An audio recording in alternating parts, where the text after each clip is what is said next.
Hi guys, it is Kieran from Red Devil Weekly, and we are back on the channel to preview yet another Manchester United fixture. And tonight's fixture we're previewing is obviously United's game against West Brom on the weekend. Sunday at 2 o'clock we'll be playing at the Hawthornes and looking to bounce back from what has been a pretty poor run in the Premier League as of late. Four of our last 4 games, I should say, we've only won one of them, and that was a 9-0 win against Southampton a few weeks ago. Since then, we drew 3-3 with Everton, drew 0-0 with Arsenal, and also I think we drew 0 with Liverpool as well. So we've had some up and down results. Sheffield United as well, losing 2-1 to Sheffield United. We've had some poor results in our last 4 or 5 Premier League games. And we need to bounce back, realistically. If we've got any chance of potentially going for that title, or even just keeping tabs with the likes of Man City, we have to start picking up wins. We have to start picking up where we left off. And a good place to start, really, is 19th placed West Bromwich Albion with the worst defensive record in the league. And in before they turn up at the Hawthornes like a prime Barcelona and, ultimately play us off the park. In before that happens, I'm sure they're looking to cause an upset. Sam Allardyce said himself that he wants a big team on his record. And I would not be surprised if United was that team. It was the same with Sheffield United. Everyone didn't give them a chance. And quite rightly so. We should have been beating those sort of teams comfortably. Didn't give them a chance. And then all of a sudden, they win 2-1. And they turn up and they defend heroically, throwing bodies in the way, left, right and centre.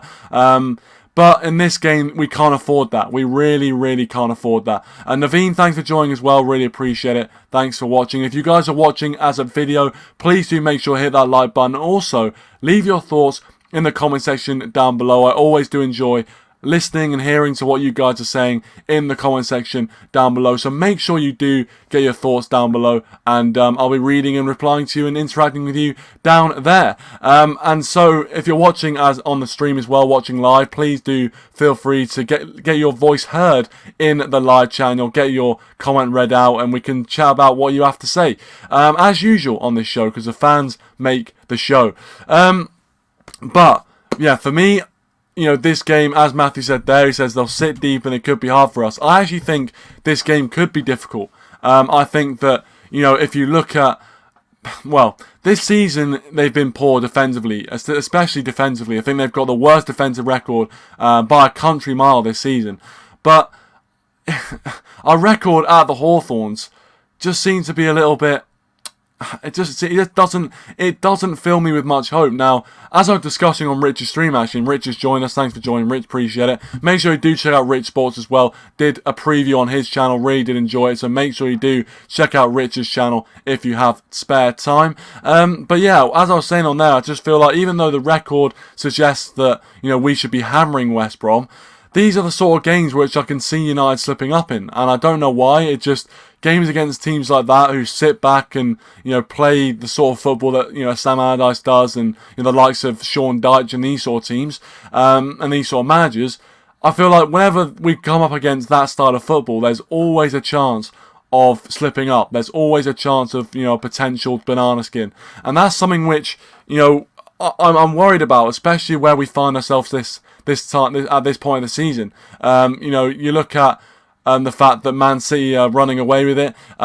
We are still in second place by a couple of points. Leicester obviously 2 points behind us. Then there's Liverpool, who are about 4 points behind us. And they both play each other this weekend. So the other thing that doesn't fill me with hope is the fact that we seem to bottle these big opportunities so many times. And it's a big opportunity this week to get some points between either Leicester, Liverpool, or both teams, depending if it's a draw. If we win our game and it's a draw, then we can go 4 points clear of anyone else and put some space between us and everyone else in the top 4. But whenever we have those sorts of opportunities, we always seem to fail. We always seem to flap, and I really don't want that to happen. I hope I'm not kind of speaking it into existence, but I am worried. I'm not going to lie to you. Rich says we'll destroy West Brom. He also says, seriously though, hard to call. West Brom can be tough to break down sometimes.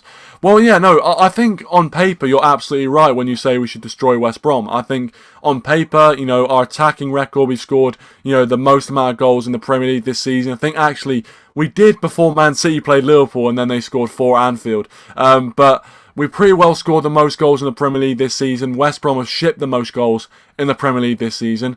It's all really, gearing up for an absolute battering at the Hawthornes. But I just feel like United are one of those teams that makes it difficult for themselves. We make it difficult for ourselves so many times. Against teams which we should be beating, especially at home, we always seem to, make it difficult. And obviously the Southampton game, I didn't think was going to be a 9-0 and probably wasn't a 9-0 until the guy got sent off. So, again, that's something which, it does put a little bit of worry into me in the fact that, when we have these opportunities where everyone's writing the other team off, they always seem to come back and do something. They always seem to put up a good fight. And the last thing we need is a team to put up a very, very strong defensive performance. We saw it against Sheffield. They put up a really strong performance and we couldn't break them down. We struggled to break them down. So that's something I'm worried about. That is something I'm definitely worried about in terms of Sheffield United. But in terms of us, not Sheffield United, in terms of West Brom, sorry. But in terms of United, we should have the personnel to win this game. Yes, we don't have Pogba. We might not have Eric Bailly. This is the time where we should be absolutely putting West Brom to the cleaners. But for some reason, there's a part of me that just feels like it's not going to happen. There's just a part of me that really doesn't have the confidence. Owen, thanks for joining. Says easy 4-0 for United. He's saying not saying for what team. I was going to say I thought he's saying for United there, but. I don't think if West Brom are going to win, it'll be like 1-0. I don't see them scoring more than one. I feel like, set pieces are massive for West Brom. Even though they don't have the same sort of height and the same sort of presence that previous West Brom teams have had down the years, I think they'll look for set pieces. I think the game will be very similar to what we saw against Burnley, where, Burnley end up having like one shot on target in the whole match, and literally from any place they could, were just lobbing the ball forward into the box. That's what I'm seeing from this game. That's what I'm feeling from this game. So, I'm not looking forward to it, to be honest. I actually much rather play teams which maybe have a little bit more quality, but like to come out and like to play. When we play those sort of teams, we always seem to do well against them and we always seem to rack up goals. Even in that Everton game, we scored 3. We could have scored a few more if we were more clinical. And that was mainly because Everton didn't play a low block. They, tried to come out a little bit. Yes, they were a bit more defensive than they were the last time we played them at Goodison Park. But actually, when they came out a little bit and when they started going forward and starting believing they could do something, that was when we looked at our most dangerous because we can exploit that space in behind.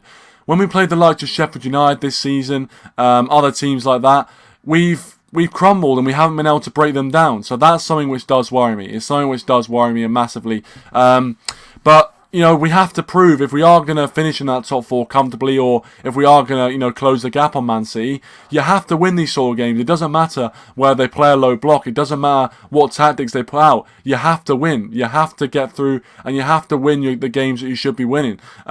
It's all right to potentially draw away from home against sides that are difficult to beat. That's fine, as long as you win the games that you're expected to win. And up until the Sheffield United game, we were doing a fantastic job of doing that. Away from home, obviously, we haven't been beaten for over a year, and away from home, we've been doing that job of going to these lower sides and getting the job done, getting the win. But this time, or recently anyway, we have been struggling. Even in the FA Cup game against West Ham, we struggled. We didn't look great against West Ham. Obviously, McTominay came up with a goal in the extra time, 7 minutes into extra time. But up until that point, it was just disgraceful display from Manchester United. It was poor. Really, really poor. Probably one of the poorest performances I've seen, especially going forward from Manchester United this season. So, that's the sort of thing that you can expect from Manchester United. And that's the sort of thing I'm worried about, especially going into these sort of games. Mr. Boba Django, always great to hear from you, my friend. He says, must-win games versus West Brom and Newcastle. This table could get messy and we could easily get dragged into a top 4 battle with the amount of fixtures coming. Well, exactly. Listen, we're already in a bit of a top 4 battle, but with Liverpool and Leicester both, playing each other this weekend, it's a massive opportunity to put some space between either of those two sides, depending on the result. So we need to win this game. And also that Newcastle game is massive. But it just comes under that whole umbrella of we need to win games where you're expected to win. And that's something which Manchester United down the years, especially since Alex Ferguson retired, have been failing to do on a consistent basis. Last season, obviously we finished in 3rd, and it was a decent season in the end, finishing 3rd from where we came from. But if you look at the reason why we were so far off the top 4 before, it was because we were winning against Spurs, winning at the Etihad against Man City, drawing at home to Liverpool. We were doing these sort of putting in these sort of performances against the big sides. But when it came to the smaller teams, we often crumbled a little bit. And we often, kind of didn't get the right result. We didn't get the result we wanted against the teams that we expected to beat. And this season, it's the other way around, where we're getting the results against the teams we're expected to get them against. And then when we play the top 6 sides, we're not able to, perform like we did last season and be clinical in these games and win them. We haven't actually beaten a top 6 side this season. I think it's been 5 draws and 1 defeat, against these sides. So we need to get better at that. But I do think that, the best thing we can do is just focus on ourselves, focus on the next game that's coming. And as you said, Mr. Bobby Django, the 2 games that are coming are winnable games, so we have to win them. Luna King, thanks for joining, appreciate it. He says, how bad we need new attackers. I tell you what, Rashford, for example, Martial, Greenwood, haven't been on the best of form as of late. I kind of hoped they were getting back into form, and I was hoping that Southampton game, smacking a team 9-0, I was hoping that was going to give them a bit of confidence, but, still the same old problems are reoccurring with those guys. I think Greenwood's been decent recently. Even though he hasn't got on the score sheet, I think he has definitely looked quite lively. Rashford actually hasn't looked too bad. Martial's having a bit of a bad patch. But Cavani's been our best forward. And if you had told me at the start of the season, when we signed him on deadline day, on a free, that he would be, at this point in the season, our best attacker, I would have just laughed in your face. But tell you what, it's turned out true. It's turned out absolutely true. Jamie, thanks for joining. Always good to see you, Jamie. Appreciate it. He says his obligatory lineup said De Gea, Wan-Bissaka, Maguire, Lindelof, Shaw, Fred, McTominay, Greenwood, Fernandes, Rashford, and Cavani. I tell you what, I saw that lineup obviously on Rich's preview. Make sure to check it out as well on Rich's channel, Rich Sports. But yeah, I pretty well fully agree with that lineup. I don't think I'd make any changes. The only change I'd make to that lineup, I'll bring it back on the screen, is if Bailly is injured, and that's a big if, because I'm not sure. If he is available, I would stick in Bailly for Lindelof. But I think we talked about it yesterday. I think Bailly isn't available. So again, that's something which frustrates us. Another injury for Bailly, another shame that he is injured. Yeah, just frustrating for me. But if Bailly was fit, I'd put him in. Potentially as well, Tu and Zabi coming in for a full game. And you could also say maybe Van de Beek coming in, if we are going to play the Pogba, Fernandes type midfield. Pogba obviously being injured. Van de Beek could get a chance. Ashley, MUFC, thanks for joining, Ashley. Appreciate it. He says, imagine we didn't have Bruno Cavani. Jesus, we'd be in the Championship. You're not wrong there, pal. You're not wrong there. We would be just... I don't even want to think about it, Ashley. I don't even want to think about it. What they've done this season has just been immense. Fernandes has just picked up from where he left off last season. Cavani's been a revelation up front for us. He's really added that a bit extra that we didn't have last season. So both those players have been immense for us. And if we were to get a big injury to one of those players, we could really see us going down the table and fast. And that's one thing we've been lucky with this season. Apart from obviously the Pogba injury and the Bailly injury, we haven't really had any major injuries this season. We've had a few odd kind of 1 or 2 week injuries, but we haven't had any long-term injuries. And touch wood, hopefully that continues. I don't have any wood to touch actually. I think this table's a little bit like wood. Matthew says, I would love to know what Ollie always subs Greenwood first when he wants to change an attacker. He's been good recently. I agree. I think Greenwood has been the best of our front three recently. I think that he's looked lively, even though he hasn't got on the score sheet. And I know being an attacker, that's one of the main things you look to do is score goals. He hasn't been as clinical as he was last season. But whenever he's on the ball, you always think he could make something happen. Whereas with Rashford and Martial, they have a little bit of a spark there, but they're not being as just incisive as Greenwood is, in my opinion, anyway. So I would, in games, there's definitely calls for, for me, Martial should be coming off first, or Rash should be coming off first. But yeah, Ollie always does seem to like to bring off Greenwood, and maybe that's an indication as to who he likes the best and who he doesn't like so much in that front three. Naveen says another 6-0 incoming. I hope so, Naveen. I hope you're right. Ashley says, everyone expects Beak to play good, but we can't expect him because he doesn't get a good run of games like players do. Hopefully soon it will change. It's a great point. It's definitely a great point. I just want to say, Laps Ramps, thanks for joining, mate. Appreciate it. He says, but Greenwood is not good at the wing. I'll get back to your comment, Labs. I'll get back to your comment, Laps. But thanks for joining, mate. Appreciate it. If you're new around here, please do hit that subscribe button, hit that like button as well if you haven't already. Really does help me out as a channel. Ashley says, oh, obviously we've read out what he said actually. But yeah, I agree with the Donny van de Beek thing.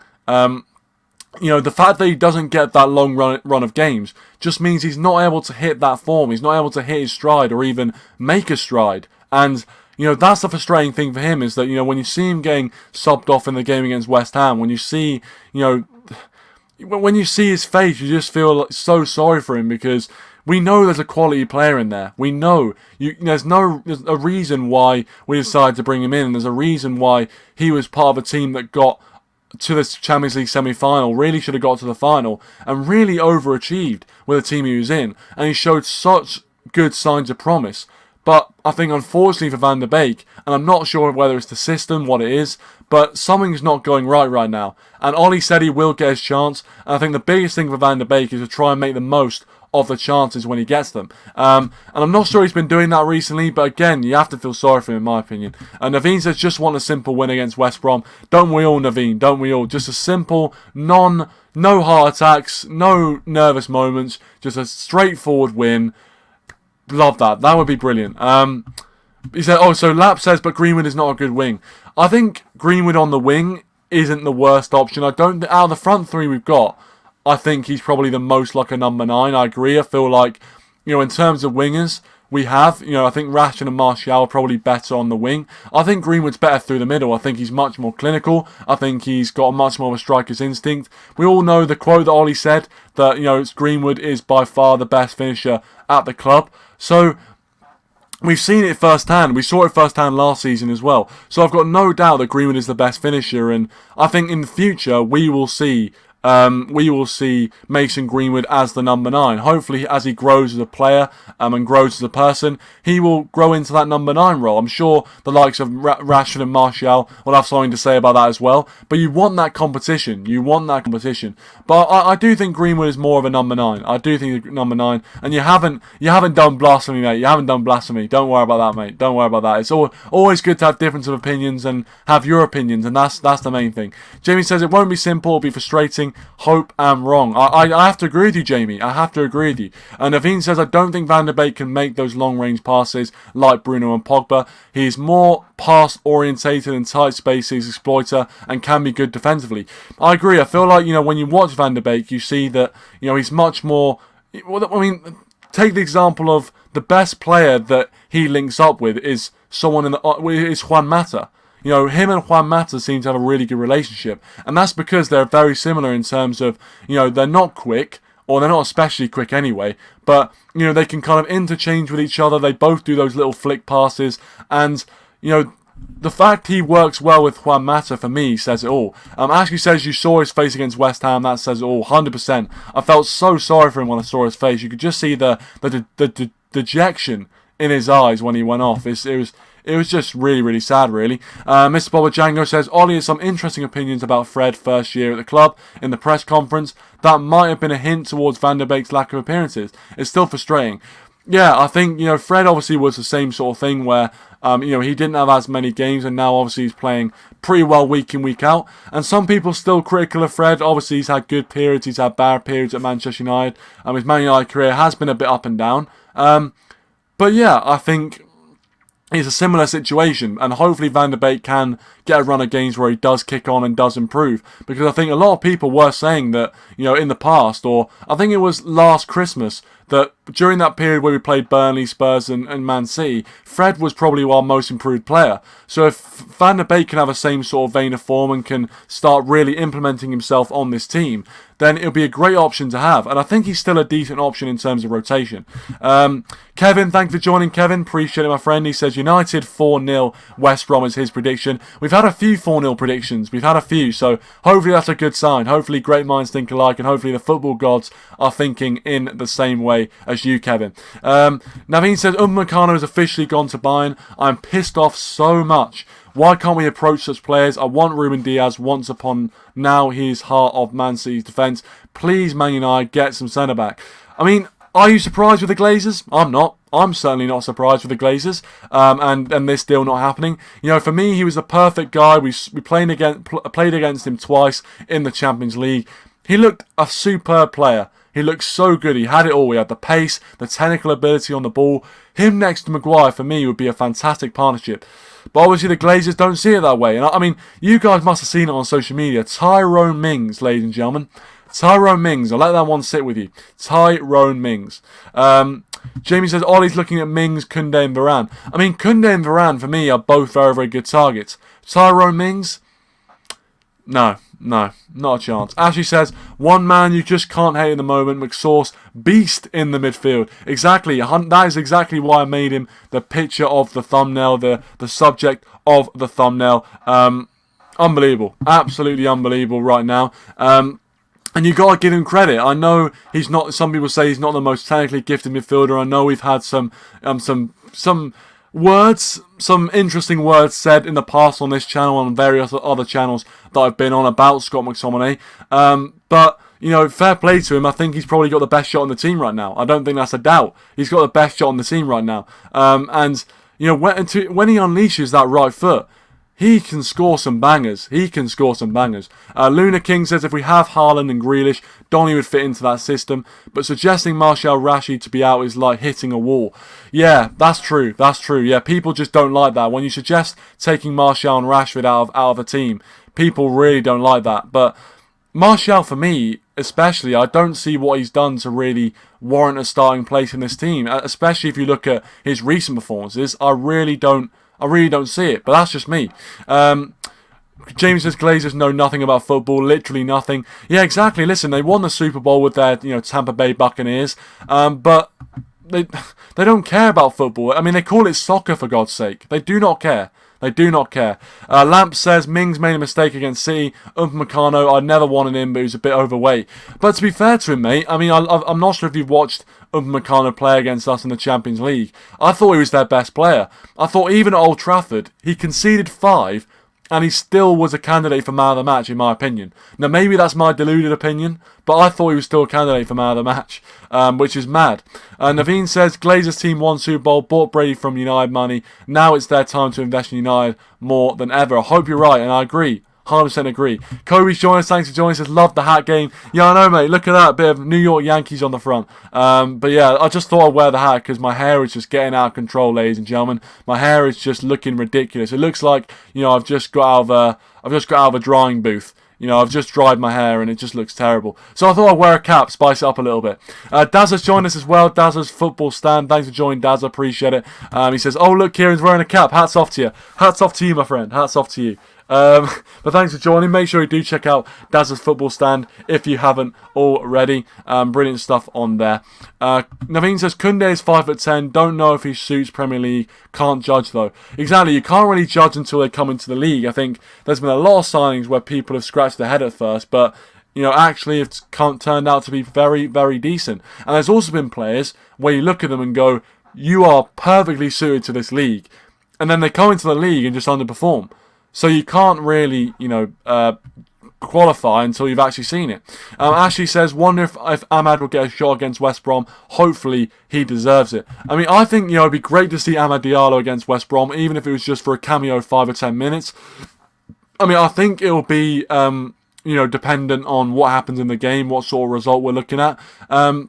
There's no reason why Amad Diallo might not feature, especially if we do, like some of you guys are saying, go 4-0 up. If we go 4-0 up and it's 10 minutes to go, I can definitely see Amad Diallo coming on. But it'd be such a spectacle, such a great moment for the lad to come on and just to see what he can do. Because United fans have been getting so much propaganda from the club's Twitter account about Amad Diallo. We want to see him in the Prem. We want to see him in the real deal. Ashley, I've just clicked on your comment. Lap says American owner treat English football like side business. They just won Super Bowl. They really are not into Man United that much. I think all United fans would agree with you, mate. I think all United fans would agree with what you've just said there. They don't care. They really, really don't care. Naveen says Ahmad didn't play for the under-23s today due to illness, so he's a doubt against West Brom. Actually, yeah, if he's got an illness, I doubt he's going to be playing, so that probably rules him out. But I'm going to get into my predicted starting 11 for the game, and you guys obviously can have your say in the live chat as well. In fact, yeah, if you're watching right now, get your predicted 11s in the live chat. I want to see what you guys are saying. I want to see if we're all on the same wavelength in this channel, and if we are, then that's great. If we're not, even better. We can kind of just shoot the shit. Mr. Bobber Django says, I know people love McSauce, but I don't see the comparison to Michael Carrick. This team needs a guy with Carrick's range of passing / ability. Neither Fred or Subway Sauce have Peyton Manning feet. Yeah, I think, Michael Carrick obviously was massively underrated. He's probably my favourite United player of all time because he plays that sort of same role that I would usually play in football. If I was to play, when I was playing junior football, that's the sort of role I'd play. Not the same sort of quality as Carrick, I must say, but trying to emulate him a little bit. But yeah, he's probably my favourite player in that position. So I think he was criminally underrated, and I don't think McTominay is that sort of player. But right now, you have to give it to him. He's playing decently. He's playing well, putting in a good display, and hopefully he can continue that. Cody says, check out Pedro Gonçalves, right wing from Sporting Lisbon, and there are reports that we want to trigger his 52 million release clause. Don't know whether the reports are true or not. I'll tell you what, though, our record of signing players from Sporting Lisbon isn't bad at all. Ronaldo, Bruno Fernandes, Nani. I say if he plays for Sporting Lisbon, just go for him. Doesn't matter who he is. Doesn't matter if he's 35 years old. Just go for him. Bring him in, and I'm sure he'll have an absolute stormer at United. Jamie says, doesn't matter if Koundé's 5'10", he's brilliant centre-back, he's strong and quick. I haven't seen too much of him, but I saw a lot of people on Twitter when he scored that goal against Barcelona really raving about him, so I want to see a bit more of him, and hopefully we will. Kobe's 11 is De Gea, Wan-Bissaka, Maguire, Lindelof, Shaw, McFred, Rashford, Greenwood, Bruno and Cavani. I'm going to leave that up there for just a second and you'll find out why in a minute. Clam, thanks for joining, Clam. Appreciate it. Clam Feder. He goes with De Gea, and Wan-Bissaka, Bailly, Maguire, Shaw, McTominay, Fred, Bruno, Mata, Rashford and Cavani. So he's stuck in Juan Mata in there as well, which is a very interesting take. Obviously he's got Bailly in there.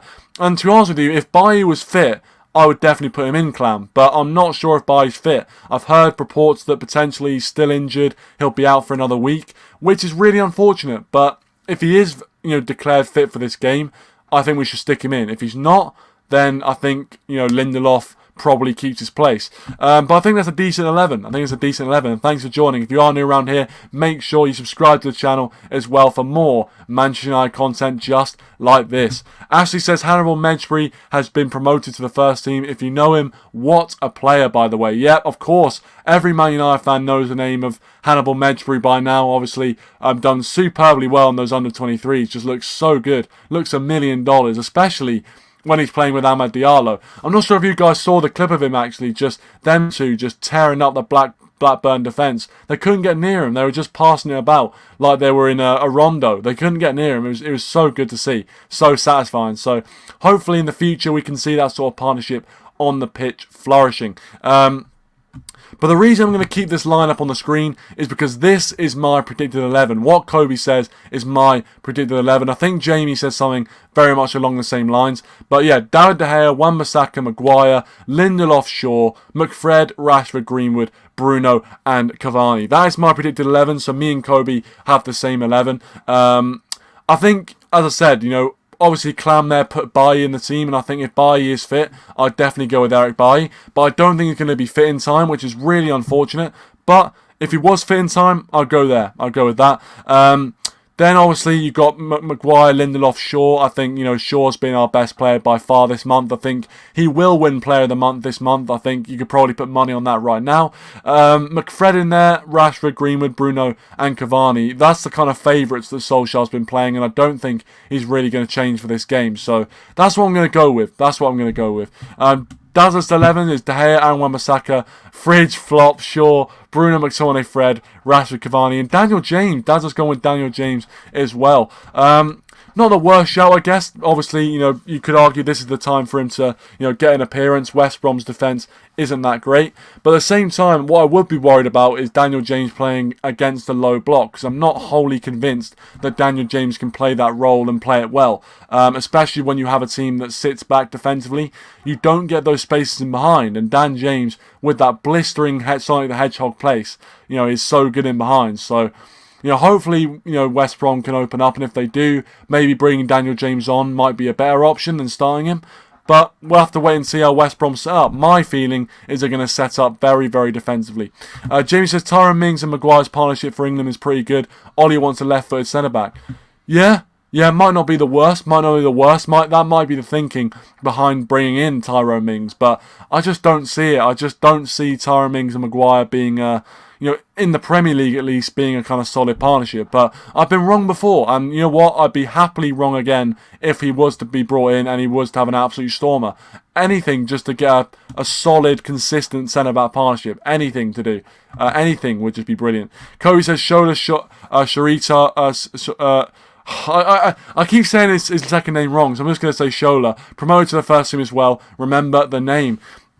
Signed his professional contract as well. I'm looking forward to seeing more from the kid. I haven't seen too much from him so far, but I'm looking forward to seeing more from him because he looks a talent. Naveen says Henderson, Shaw, Maguire, Axel, Wan-Bissaka, Fred, Van der Beek, Bruno, Rashford, Cavani and Greenwood as his team. Dean Henderson coming in. That's actually the first time I've seen Dean Henderson as a shout to take over David De Gea. Everyone else has put David De Gea in goal, so that's obviously a good difference.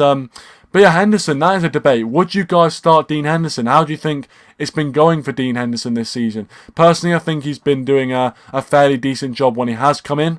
Obviously, apart from the Sheffield United game, which I won't want to talk about. I don't want to talk about really. I mean, it wasn't even the game that we lost in. It was the game that we kind of lost that game. We won the game 3-2 in the end. But, the mistake he made in that game was probably the only blemish on the coffee book of, Dean Henderson, really. And I think my view on it is, if we are serious about, making Dean Henderson the long-term number one, there's no point in throwing him in the deep end in 2 years' time. We need to give him as much Premier League experience as we possibly can, whilst keeping De Gea happy as our number one. Some people would argue, is David De Gea even still our number one? Some people would have an argument to say maybe not, especially after the Everton game.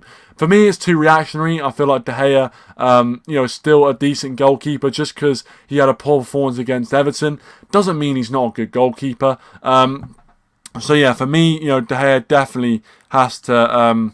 De Gea for me is still the number one, but you guys let me know. Mr.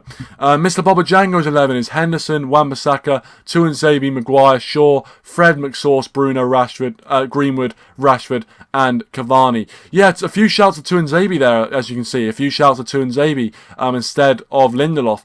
And you know what? Maybe that's not the worst thing. Lindelof obviously, has been playing all right recently, but in that Everton game he didn't look great. So he's been up and down, Lindelof. Again, no consistency really from that back line. And maybe it is because we have to keep chopping and changing it because of injuries and, because of this sort of thing. When you have the settled back line, that's when you get the best results defensively. So, when we do get the other centre-back to go next to Maguire, and hopefully without injuries we can play them throughout a whole season, and I think then we'll start to see consistency. But Tuanzebe coming in, even though he hasn't had the best of time recently, obviously, got a lot of disgusting abuse as well after that Everton game, so hopefully we don't see that ever again. But yeah, I think bringing Tuanzebe in next to Maguire wouldn't be the worst thing, because actually when he played with Maguire against PSG in the Champions League, he had a pretty well a man of the match performance. He kept Mbappe, Neymar, Di Maria so quiet as a mouse. So I think Tuanzebe next to Maguire wouldn't be the worst thing whatsoever. Would not be the worst thing. Naveen says, don't say me wrong, but we rumoured one of the best centre-backs around Europe, and we end up with another British centre-back in Mings. I know he's good for Villa this season, but really? Exactly, Naveen. I 100% agree with what you're saying. I 100% agree. We need to be looking at... I don't want to coin the phrase from Gary Neville, but I'm going to do it. We need the best in class. The best in class centre-back. And is Mings the best in class? No, he's not. Is he a decent centre-back? Of course. Of course he's a decent centre-back. But he's not the best in class in world football. I'm not sure how old he is. Maybe he's still got time to get to that level. But I don't think he's at that level right now. I don't think he's anywhere near it, really. But maybe it's one of those things where, because he's playing for Villa, he doesn't look as good. They concede goals just anyway. But when he comes into Manchester United, maybe he'll look a lot better. I mean, Rio Ferdinand obviously went from Leeds to Manchester United and became, a Premier League legend. So maybe Tyrone Mings could do the same. Ashley says, love De Gea, but nowhere near as good as he used to be. Still love Dino to play, though.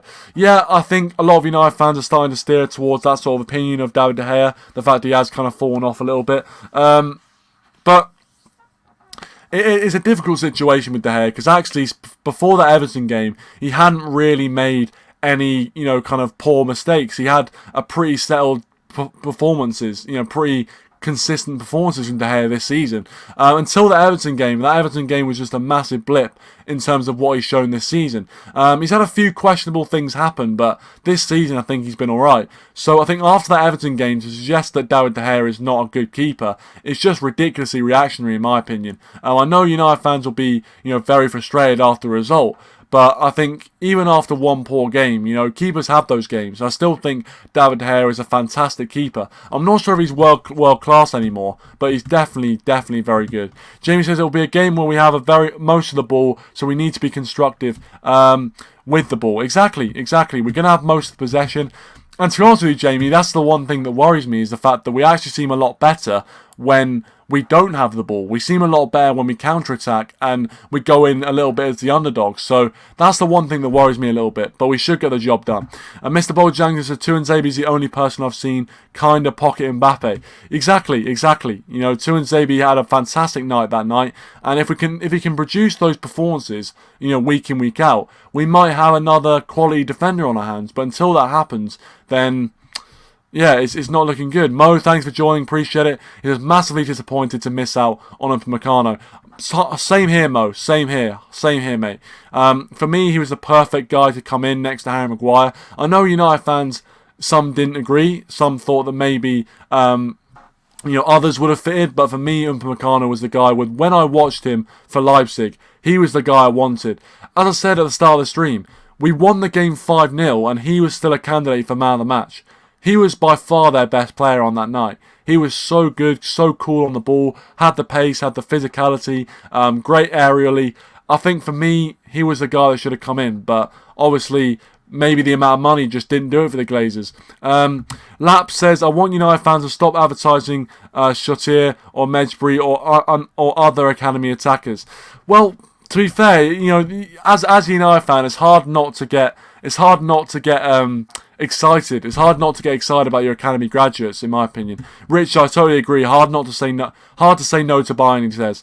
Yeah, it's hard to say no. It is hard to say no. There's no doubt about that. Naveen says, Laps, Hannibal's not an attacker. He's more Pogba-like midfielder, but so aggressive. Ashley says, we miss by. He throws himself in front of the ball like Bilic did. He's class, but then there is a Fridge who plays all the players on side in the last seconds of the game. Needs to work on that. Yeah, I think all of our back line needs to work on positioning. Not just the centre-backs, but actually the full-backs. The amount of times where Aaron Wan-Bissaka is playing playing a person on side is ridiculous this season, and we didn't really see that last season, but this season we've seen it a lot from our Wan-Bissaka, and I think Maguire and Wan-Bissaka are the two main culprits really for not stepping up or just not being kind of alert to when the organisation not being organised enough really has cost us so many goals this season, especially from set pieces. And that's one of the things I'm worried about going into this West Brom game, is that from set pieces they're going to be very dominant. I think they're going to really try and use it, and they're going to be dangerous. So we have to be consistent, and we have to be organised if we're going to keep West Brom out. Mo says, saw reports that we're considering Ramos as an option. Please no, God no. I mean, to be fair with Ramos, he would bring a lot of experience. He'd bring that winning mentality. We wouldn't really get him for too many seasons. I think maybe 1 or 2 seasons at max. But I don't think this deal's going to happen. We've been burnt by Ramos before, where all this talk of Ramos coming and then he signed a new deal. So I would not be surprised if Sergio Ramos was to sign a new deal with Real Madrid. I think he's going to be the one club man. I don't see him going anywhere else. So yeah, for me, Sergio Ramos will stay at Real Madrid. I don't see him coming to United. But yeah, so probably you won't have to worry about that, Mo. You probably won't have to worry about that. Naveen says, Rich says, Bai is good, but how long will he be kept fit if Bailly is good, but how long will he be kept if he's hardly ever fit? Exactly. You know, you want players at the club that you can rely on. You want defenders that you can rely on. And even though Bailly, when he is fit, you can rely on Eric Bailly because he performs so well. You just feel like he will get injured at any point, and that is something that worries me. It does worry me a lot. Mo says, saw reports that we're considering round... Oh, we've already read that one out. I do apologise. Naveen says, Kieran, actually, Upamecano partner Konate is also same level as him. Yeah, I've heard also Konate as well. I've heard Konate is another player that, you know, people have been considering. By the way, I remember, actually, just on the top of my head, Dazza did ask why I haven't got guests on or whether I'm going to get guests on. My headphones, before I went live, literally went out of charge. So I don't have any other headphones, unfortunately, so I can't get any guests on, which is so annoying because this would have been the perfect stream to get the guests on because I haven't had guests on in a while. But unfortunately, my headphones literally went out of charge. They're wireless headphones, so I'm going to have to charge them up. So yeah, I apologise for that. I really, really do because I like getting the guests on and I like getting their opinions. So we'll definitely have them in the next stream. Don't worry about that. Jamie says, should just sign Sergio Ramos. Leader, mentality, winner. Still one of the best around. Scores goals. Will help our centre-backs loads. I think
Right, I actually think if we're back live, hello, my internet went down.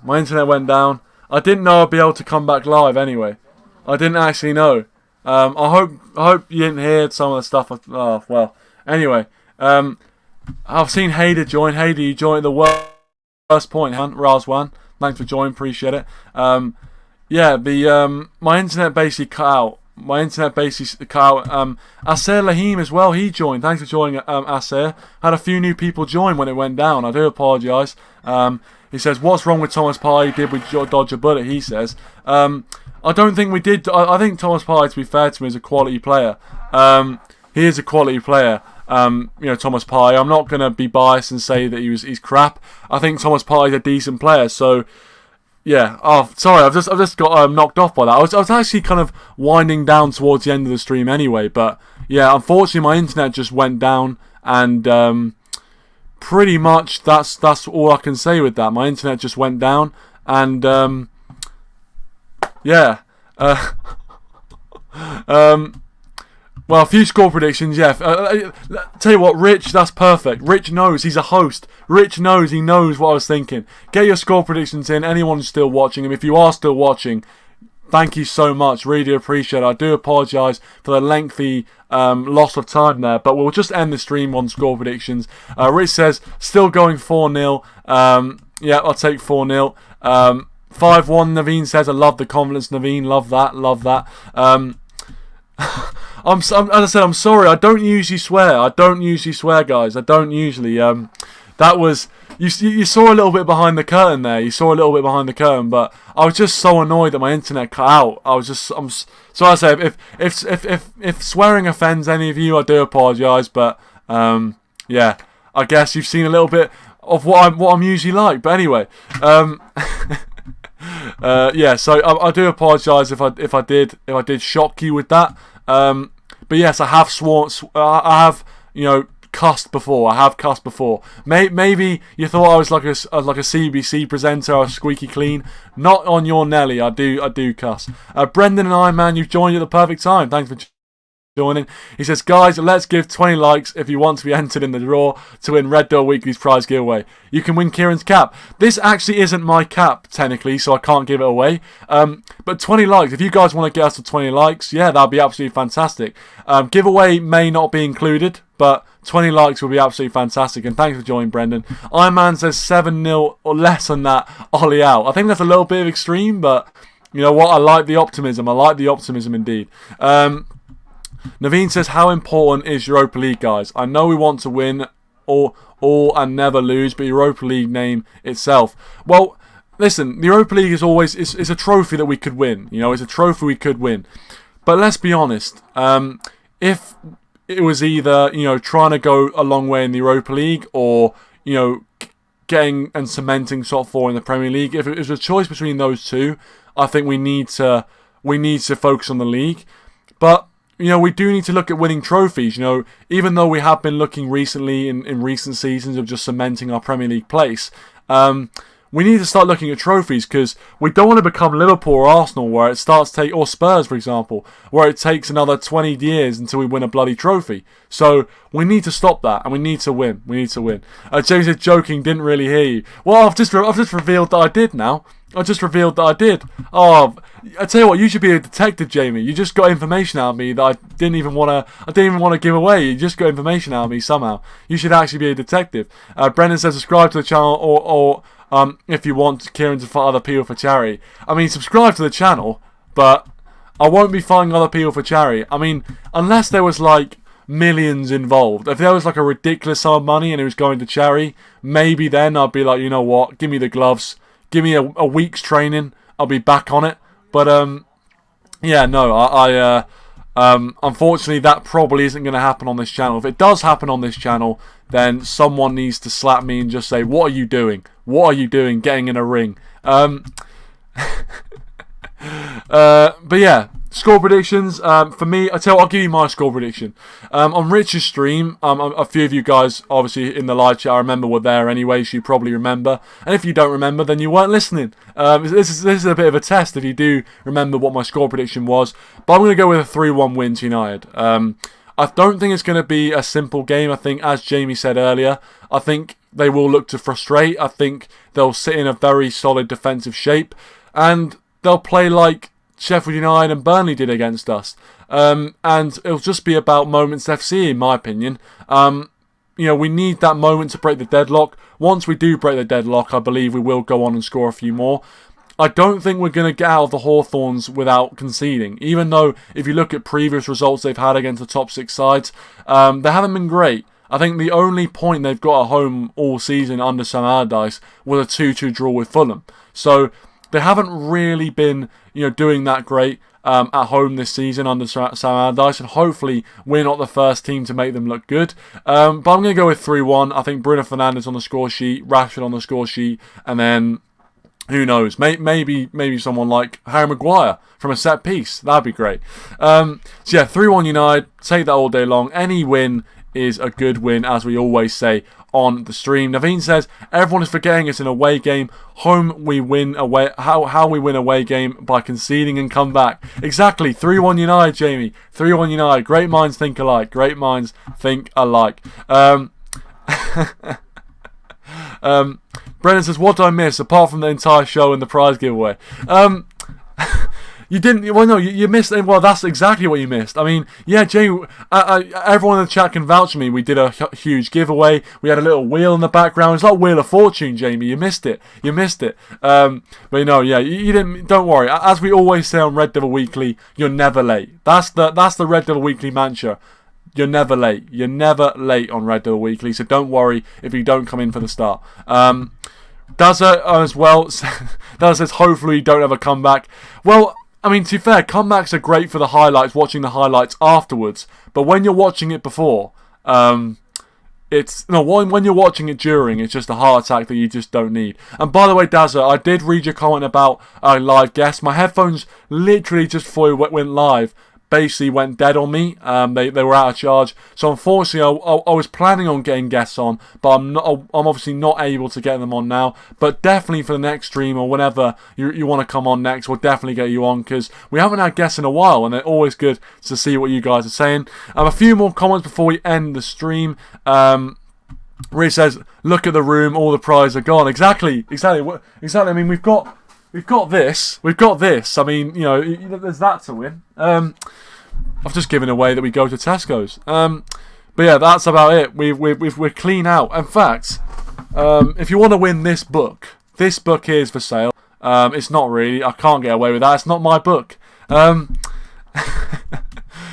Naveen says, I'm strongly rooting for Tuanzebe. I want him to prove. Exactly. I mean, everyone's rooting for Tuanzebe. Everyone's rooting for Tuanzebe, and hopefully we do see Tuanzebe play to the best of his ability. We want to see that. We want to see, because we know he's a decent player. As we mentioned before, his performance against PSG, performances in previous seasons, we know he's a talented defender. There's a talented defender in there. So hopefully we can see that, and we're right behind him. And all those trolls and all those people, disgracefully abusing him. I mean, I doubt they're United fans anyway. They're just not United fans. So, yeah. It's sad, really. It's sad. We can go all night. I wish we could go all night, but I can't go all night, to be honest with you. Salute to anyone who can go all night. I mean, I think Rich set the record for for our channels, really, to go live for 4 hours for the Super Bowl. I mean, I salute you for that. 4 hours, mental, but fair play. Brendan says, if you want to win this book, it's for sale. Yeah, listen, I didn't mean to say that, but in the end of the day, whatever comes out, comes out. It's live, baby. Live YouTube. Whatever comes out, comes out. You can't edit it out. But anyway, I'm going to leave it there. Thank you very much for watching. Really do appreciate all of you guys coming in the comments. I think we had a few new people as well. It's always good to hear from new people, and also people who have always turned up to the streams to give their opinion, because that's what it's all about in the end of the day, ladies and gentlemen. But thank you very much for watching. Really do appreciate it. Before you head out, please do hit that like button if you did enjoy the video. Subscribe to the channel as well if you are new. We are zoning in on 860 subscribers, so anything you guys can do to help us out with that would be absolutely fantastic indeed. And leave your thought in the comment section down below. I want to hear what you guys have to say. Your opinions are just as valid